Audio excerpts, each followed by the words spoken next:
चंद्रपुर से कुछ ही दूरी पर एक पुरानी हवेली थी जो सदियों से सुनसान और खाली रहती थी। इस हवेली के बाहर ही एक बड़ा सा पीपल का पेड़ था, झूला लटका रहता था। अक्सर रात के समय ये झूला अपने आप झूलने लगता था और आसपास का सारा इलाका शोर से गूंजने लगता था। कभी हंसी का शोर तो कभी रोने का शोर।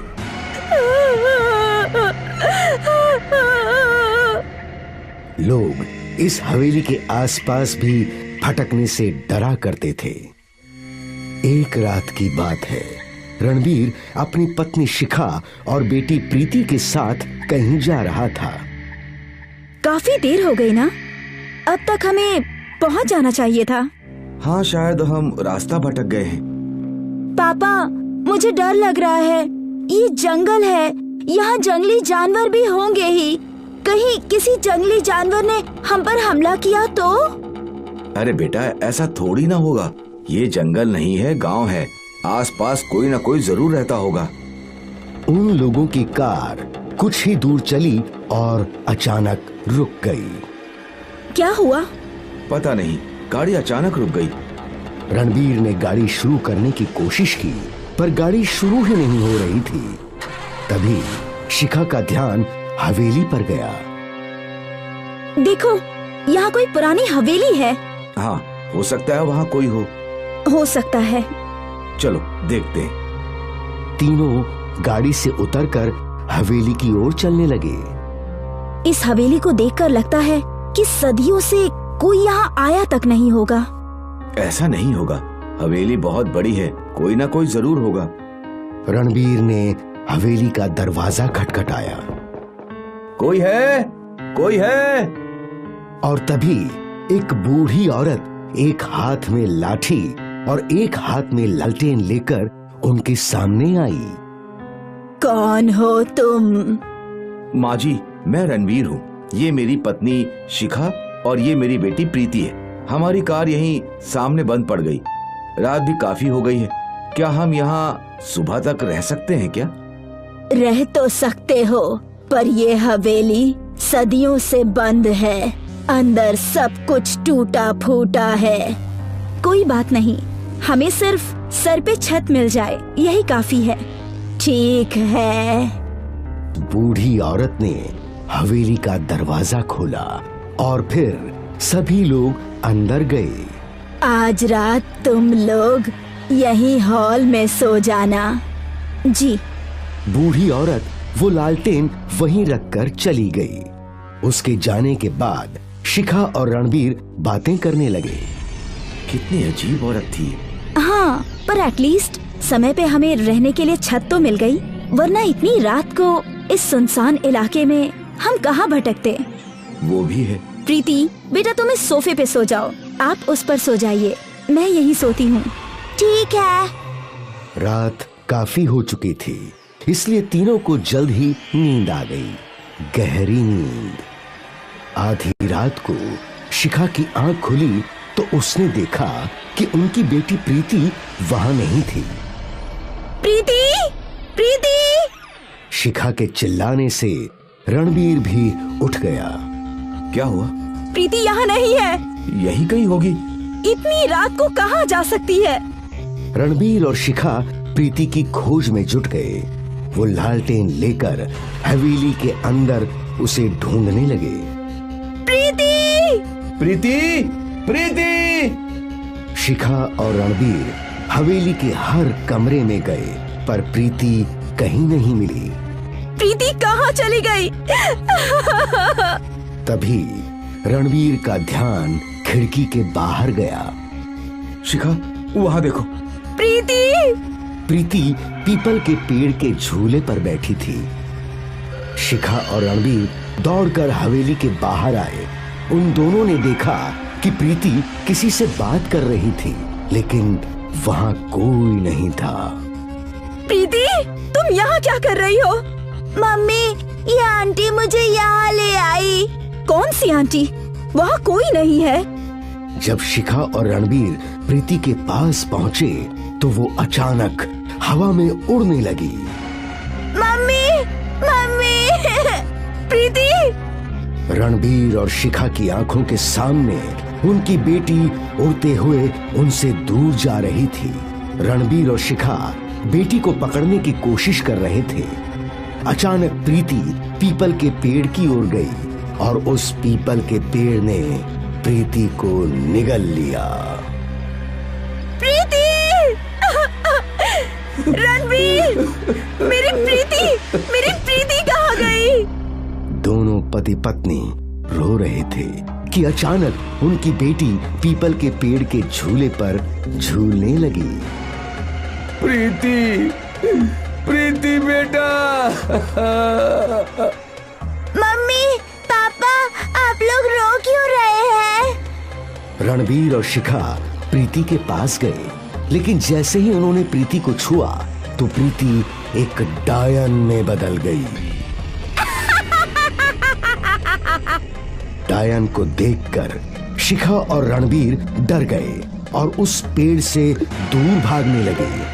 वो दोनों भागते भागते हवेली के अंदर चले गए। वो डायन भी उनके पीछे पीछे हवेली के अंदर आ गई और डायन के हवेली में अंदर कदम रखते ही खंडहर सी हवेली नई नवेली हवेली में बदल गई। तुम लोग तो खुद मेरी हवेली में आ गए। अब तुम्हें कौन बचाएगा? रणबीर और शिखा हवेली की सीढ़ियों पे चढ़ने लगे तो अचानक सीढ़ियां अपने आप नीचे की ओर चलने लगीं। रणवीर, ये डायन हमें नहीं छोड़ेगी। सही कहा, बिल्कुल नहीं छोड़ूंगी। डायन ने शिखा और रणबीर को जमीन पर पटक दिया और जोर जोर से हंसने लगी।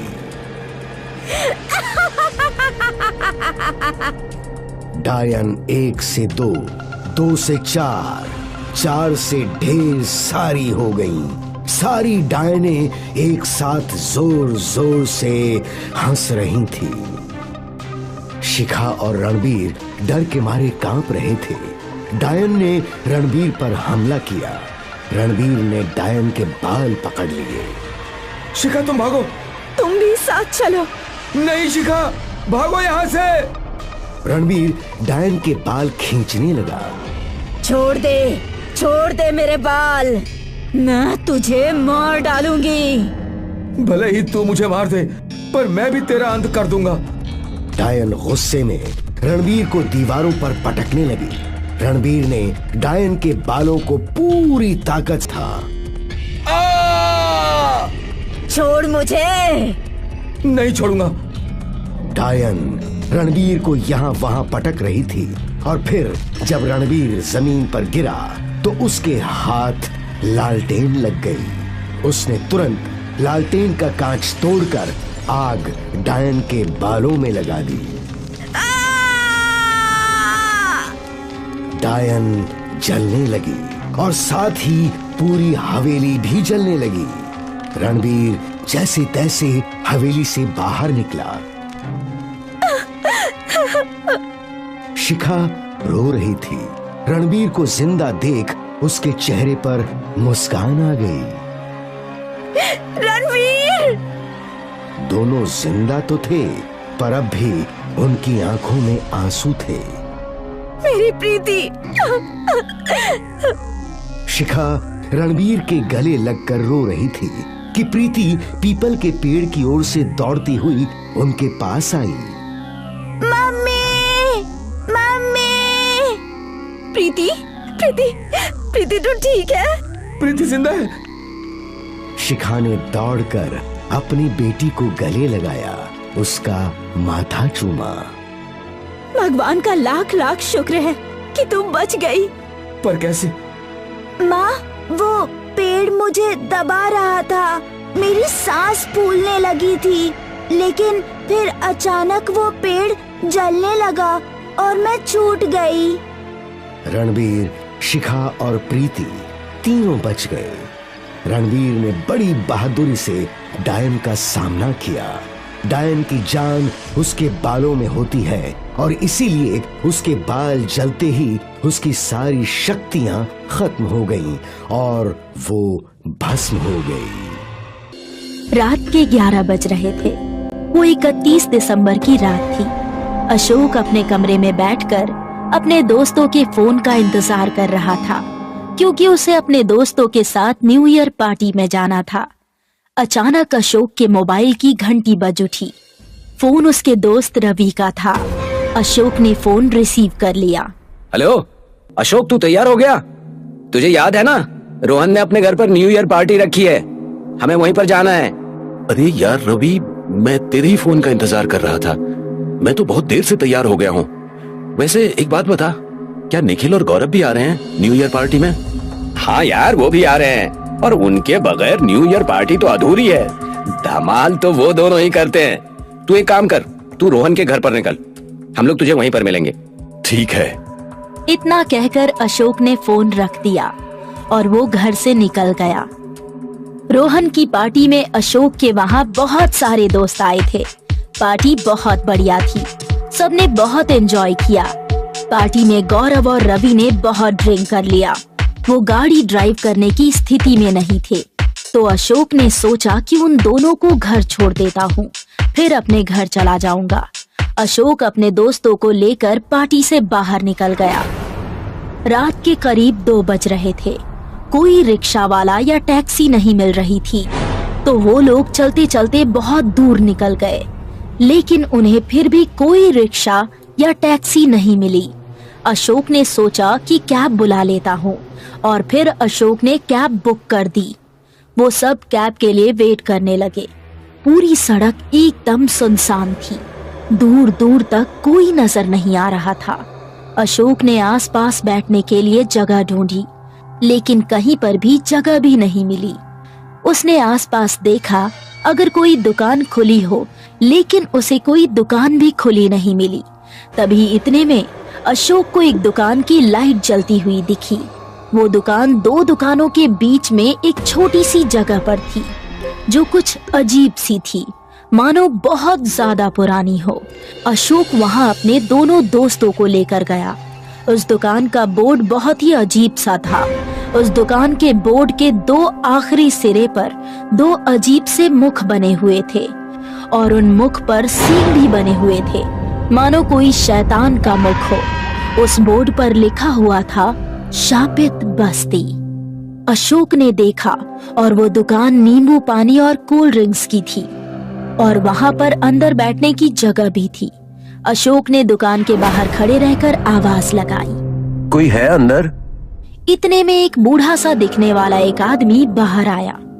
उसे देखकर अशोक को कुछ अजीब सा एहसास हो रहा था। वो कुछ अजीब सा था।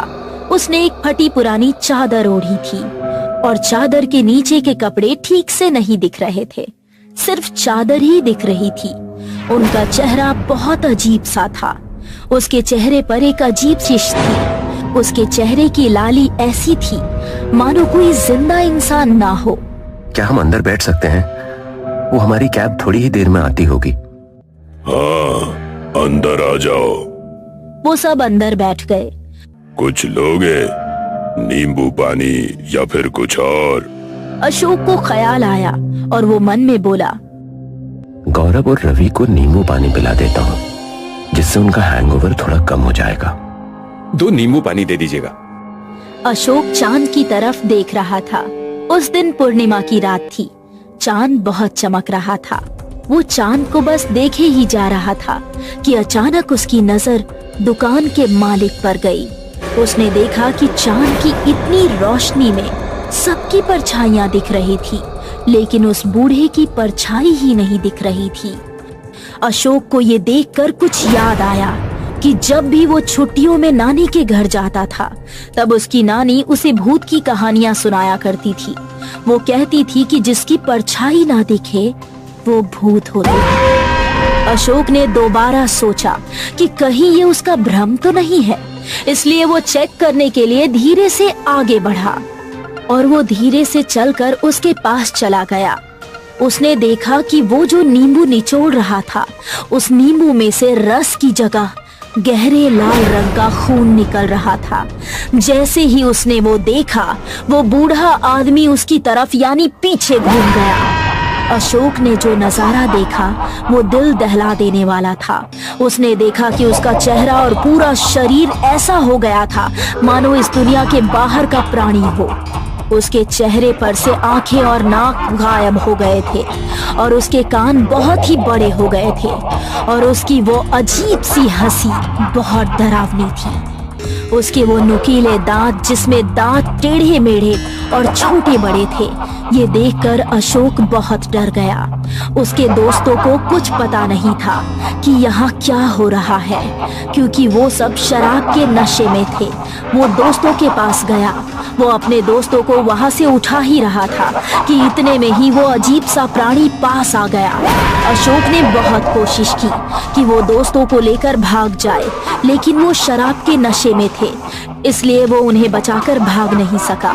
अशोक वहाँ से तेजी से भागा और वो दुकान के बाहर भाग ही रहा था कि इसी बीच आए पत्थर की वजह से गिर गया। उसने जमीन पर गिरी हुई हालत में देखा तो वो अजीब सा प्राणी उसके एकदम पीछे खड़ा था। ठंड में उसके पसीने छूट रहे थे और उसने डरी और सहमी आवाज में पूछा, क्या बिगाड़ा है हमने तुम्हारा? क्यों हमें मारना चाहते हो? इस जगह को गौर से देखो। क्या यहाँ पर तुम्हें दूर दूर तक इंसान नजर आते हैं? बेवकूफ आदमी, शहर से निकलकर तू मौत की बस्ती में आ गया है। इस जगह को शापित बस्ती कहते हैं। बहुत सालों पहले यहाँ पर एक छोटी सी बस्ती हुआ करती थी। तुम्हारे ही जैसे शहर के नौजवान यहाँ पर बस्ती तुड़वाकर बिल्डिंग बनाने के लिए आए, मगर हम बस्ती वालों ने उनकी बात मानने से इनकार कर दिया और फिर एक दिन उन हरामजादों ने बस्ती को आग लगा दी और सब के सब मारे गए।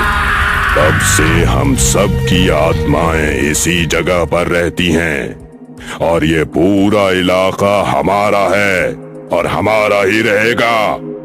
हम यहाँ पर किसी भी इंसान की शक्ल तक देखना पसंद नहीं करते और जो भी यहाँ पर आता है वो जिंदा बचकर वापस नहीं जाता, वो भी हम में ही शामिल हो जाता है, मतलब मर जाता है। और इस इलाके में आने से लोग दिन तक में घबराते हैं और तुम लोग रात में चले आए। अचानक वहाँ पर कैब आ गई। अशोक जल्दी से भागता हुआ कैब में चढ़ गया। जितना तेज हो सके उतना तेज चलाओ। अशोक बहुत डरा हुआ था। यहाँ कैसे फंस गए साहब? ये पूरा इलाका तो डरावने इलाके के नाम से मशहूर है। तो अच्छा हुआ मेरी नजर आप पर पड़ गई, वरना मैं तो खुद यहाँ पर आने से कतराता हूँ। आप इतने डरे हुए क्यों हैं? और किसको देखकर चिल्ला रहे थे? ये सुनकर अशोक के रोंगटे खड़े हो गए। मतलब वो बूढ़ा आदमी सिर्फ अशोक को ही दिख रहा था, कैब ड्राइवर को नहीं। वो मेरे दोस्त अभी भी वहाँ पर हैं। कोई फायदा नहीं साहब, आप जिंदा बच गए, शुक्र मनाइए। अब आपके दोस्त आपको कभी नहीं मिलेंगे।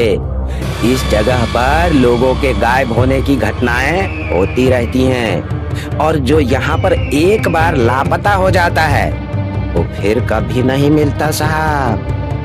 ये सुनकर अशोक वहीं बेहोश हो गया और फिर सीधा अपने घर पर ही उठा। उसे बहुत दिन तक तेज बुखार रहा।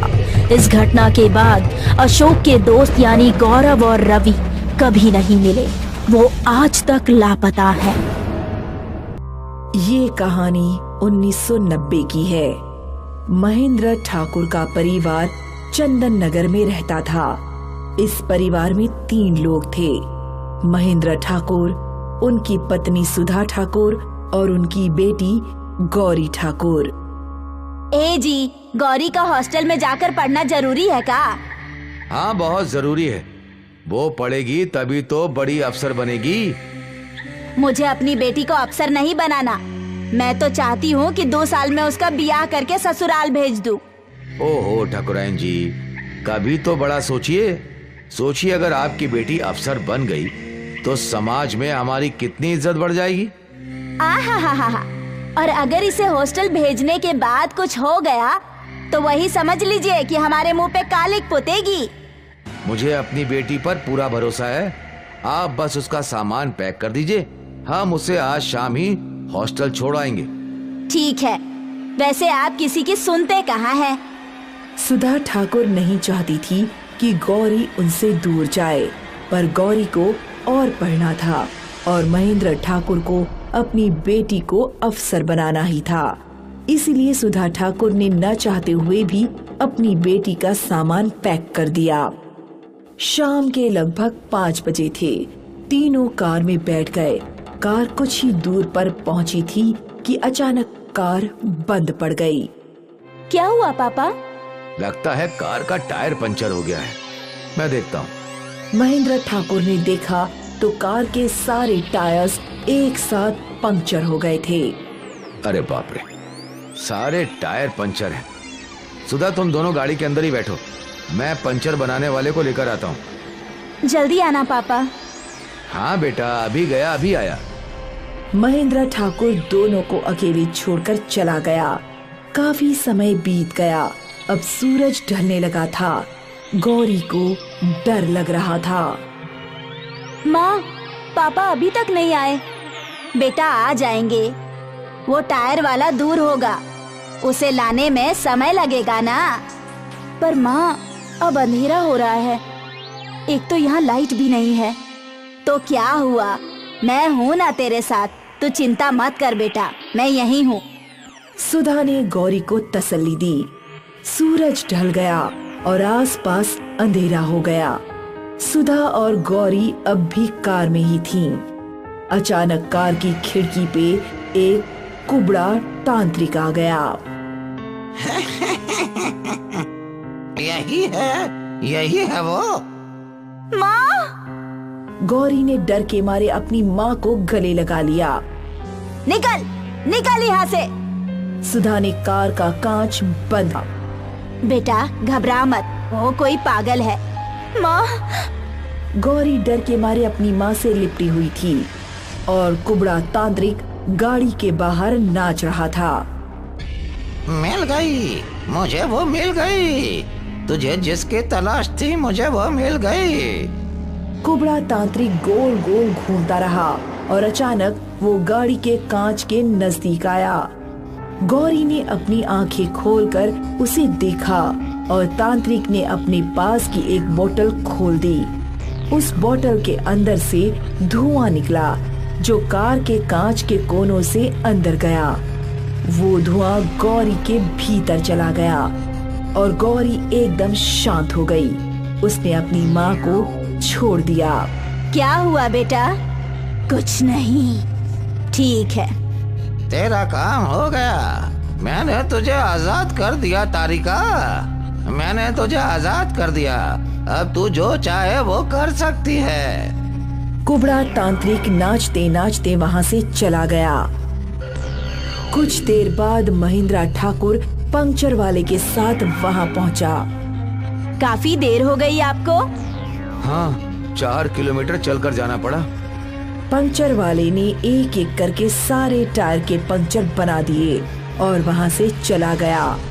फिर महेंद्र ठाकुर कार के अंदर आकर बैठा। क्या हुआ, गौरी सो गई क्या?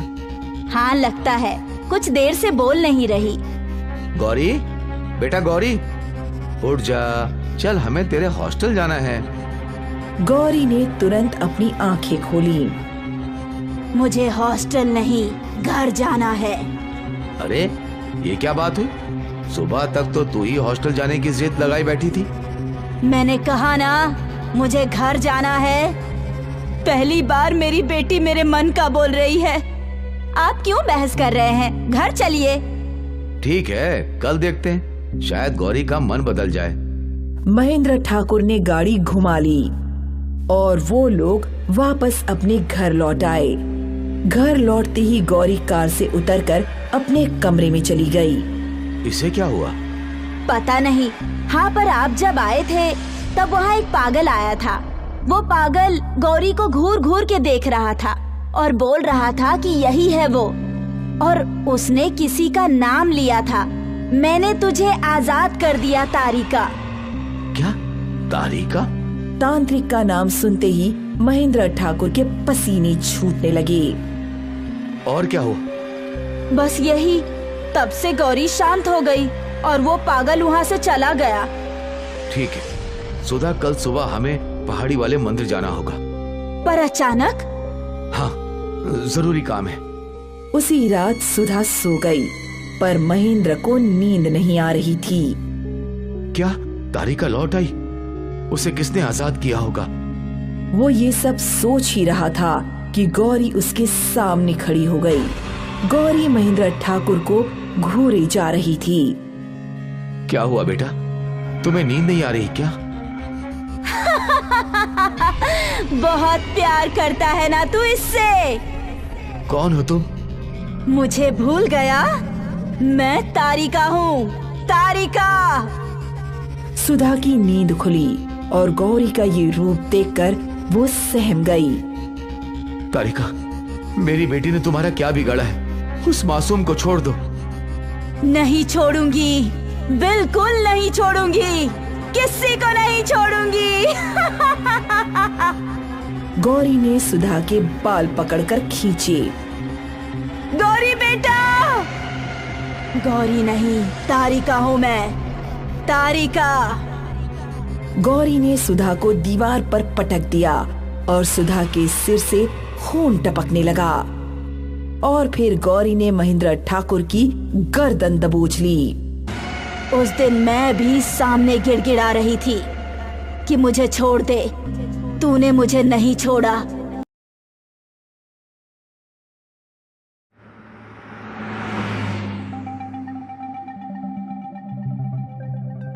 इस कार को भी आज ही खराब होना था। एक तो ड्राइवर नहीं लाई मैं, और ऊपर से फोन भी डेड है। मेघा गाड़ी के अंदर से कुछ ढूंढ रही होती है, तभी उसके पीछे एक डबल डेकर बस आके रुक जाती है। वो पीछे मुड़ती है।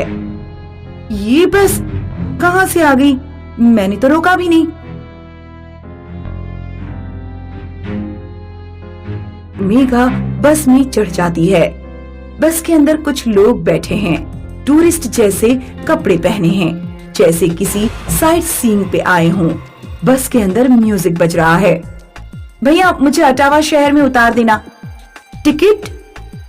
कंडक्टर ना तो जवाब देता है ना ही टिकट। वो चुपचाप बस सिर हिलाकर वहाँ से चला जाता है। अजीब इंसान है, टिकट भी नहीं दिया। कुछ ही समय बाद मेघा की आंखें बंद होने लगी। वो सोने ही वाली थी कि उसे कहीं से लाउड म्यूजिक सुनाई दिया। उसने आंखें खोलकर देखा, पर उसे ड्राइवर सीट खाली लगी। उसने फिर से अच्छे से देखा तो ड्राइवर अपनी सीट पे ही बैठा हुआ था। मेघा को बस में बैठे बहुत अजीब लग रहा था। ये म्यूजिक तो बंद ही नहीं हो रहा। किसी और को तकलीफ नहीं हो रही है क्या इससे? वो कंडक्टर को हाथ दिखाकर बुलाती है और उससे पूछती है, भैया, ये म्यूजिक कहाँ से आ रहा है? कंडक्टर कुछ जवाब नहीं देता और वहाँ से चला जाता है। मेघा अपने पीछे बैठे इंसान को देखती है। वो आंखें फाड़ के बिना पलक झपकाए मेघा की तरफ देख रहा है।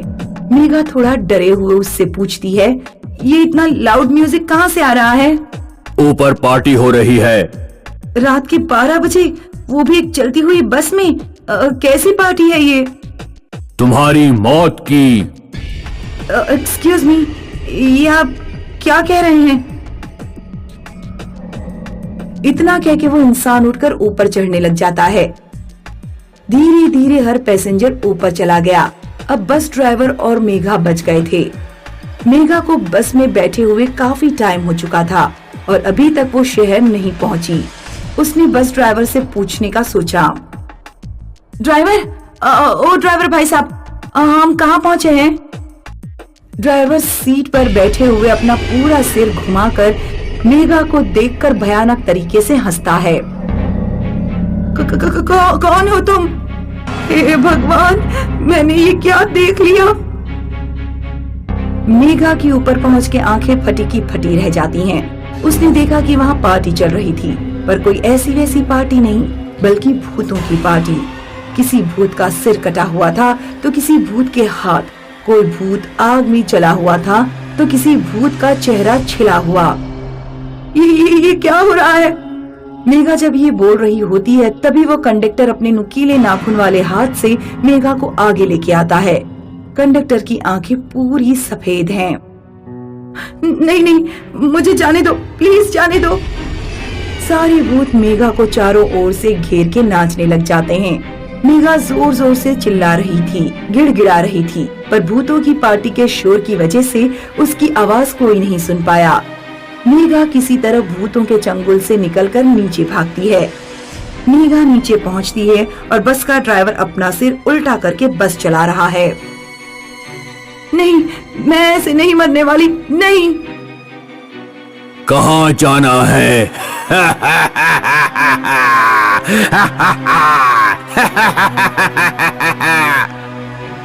ऐसा कहते हुए ड्राइवर अपनी जगह से उठ जाता है और दोनों हाथ आगे करके मेघा की तरफ चलने लग जाता है। ऊपर से एक एक करके सारे भूत नीचे आ जाते हैं और सब मेघा की तरफ भागने लग जाते हैं। मेघा देखती है कि बस सीधे एक खाई की तरफ जा रही है। मेघा चलती हुई बस से कूद जाती है। मेघा बस से कूद के जख्मी हो गई और वो उस सुनसान रास्ते में हैरानी से उस भूतिया पार्टी बस को आगे जाते हुए देख रही थी। वो बस रुकी और यू टर्न लेने लगी। मेघा अपनी सारी ताकत जुटा के भागने लगी। मेघा बिना रुके, बिना पीछे मुड़े भागती गई और वो तब तक भागती रही जब तक वो बस उसे दिखना बंद नहीं हो गई और उसका म्यूजिक सुनना बंद नहीं हो गया हो, और तब जाके मेघा ने चैन की सांस ली।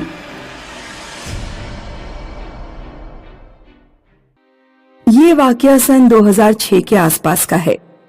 मैं एसएससी की तैयारी करने इलाहाबाद गई थी। कुछ साल पहले मेरे भैया भी तैयारी करने इलाहाबाद जा चुके थे। अपने भाई के कहने पर मैंने शॉर्ट हैंड और टाइपिंग भी सीखना शुरू कर दिया था। उस समय कंप्यूटर इतने पॉपुलर नहीं थे। टाइपिंग टाइपराइटर पर सीखी जाती थी। मेरी टाइपिंग की क्लासेस में बहुत कम स्टूडेंट आते थे। कभी कभी मैं कोचिंग में अकेली ही रह जाती थी। एक बार सर ने बताया कि वो किसी जरूरी काम से 15-20 दिनों के लिए बाहर जा रहे हैं। कोचिंग खुली रहेगी और मैं कोचिंग में आकर प्रैक्टिस कर सकती हूँ। अगले दिन मैं टाइपिंग की क्लासेस में अकेली ही बैठी हुई थी कि तभी वहाँ एक लड़की आई। सर कहीं गए हैं क्या? हाँ सर, कुछ दिनों के लिए बाहर गए हैं। क्या तुम इसी बेंच में आती हो? मैं सर की पुरानी स्टूडेंट हूँ, कभी कभी प्रैक्टिस करने आ जाती हूँ। मेरा नाम नेहा है। और तुम्हारा? मेरा नाम रूबी है। नेहा बहुत बातूनी थी। एक दिन में ही उसने मुझे अपना दोस्त बना लिया। अब हम दोनों साथ साथ ही कोचिंग में लौटा करते थे। मैं अपने हॉस्टल की तरफ चली जाती थी और नेहा बांस मंडी की तरफ चली जाती थी। नेहा ने बताया था कि उसका घर बांस मंडी के पास ही था। करीब 10 दिन बाद नेहा कुछ दिनों के लिए गायब हो गई। एक दिन जब मैं अपने हॉस्पिटल की तरफ जा रही थी तो वो मुझे मिली। वो बहुत खुश थी। मुझसे बोली, 2 दिन बाद मेरी एंगेजमेंट है, प्लीज तुम जरूर आना। नहीं, मैं नहीं आ पाऊंगी, मुझे शादी पार्टियों में जाना पसंद नहीं। ठीक है, सिर्फ मेरी एंगेजमेंट अटेंड कर लो, उसके बाद फिर किसी पार्टी वगैरह में मत जाना। मेरी नई दोस्त होने के नाते तुम इतना तो कर ही सकती हो ना। आखिरकार मुझे हाँ करना पड़ा। बांस मंडी के उस पार ही मेरा घर है। रात में 9 बजे आ जाना। लेकिन एंगेजमेंट तो दिन में होती है। हाँ, होती तो दिन में ही है, लेकिन मेरे होने वाले हस्बैंड को छुट्टी नहीं मिल पा रही है। वो ड्यूटी से शाम को लौटेंगे और तभी एंगेजमेंट हो पाएगी। नेहा मेरे मोबाइल पर अपना एड्रेस SMS करके चली गई। नेहा से तो मैंने एंगेजमेंट में आने के लिए हाँ कर दिया था, पर एंगेजमेंट वाले दिन मेरा मूड बदल गया।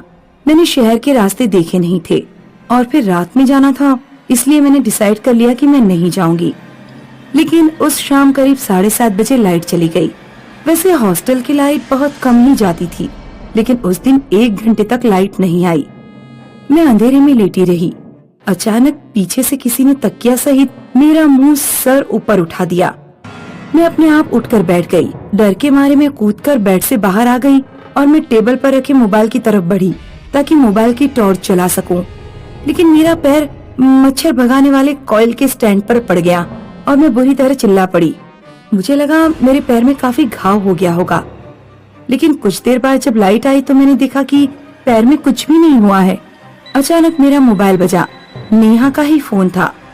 मैंने जैसे ही कान पर फोन लगाया, उधर से आवाज आई, रूबी आ नहीं रही हो क्या? मैं ना कहना चाहती थी, पर मेरे मुंह से निकल गया, हाँ आ रही हूँ। कभी कभी किसी काम के लिए हम चाहते हुए भी मना नहीं कर पाते। उस दिन मेरे साथ कुछ ऐसा ही हुआ था। आखिरकार मैं हॉस्टल से नेहा के घर की तरफ निकल पड़ी। बांस मंडी में दुकानदार अपनी अपनी दुकानें बंद कर रहे थे। मंडी में तो काफी भीड़ भाड़ थी, लेकिन मंडी के पार का इलाका एकदम वीरान लग रहा था।